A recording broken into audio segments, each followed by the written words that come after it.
Assalamu alaikum guys, this is Saifur Ahmed. Today I am going to tell you about a structure of a sentence. স্ট্রাকচারটি হলো subject plus will plus ভার্বের base form plus object.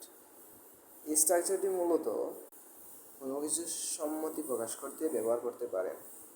For example, I will do the work, আমি কাজটি করব।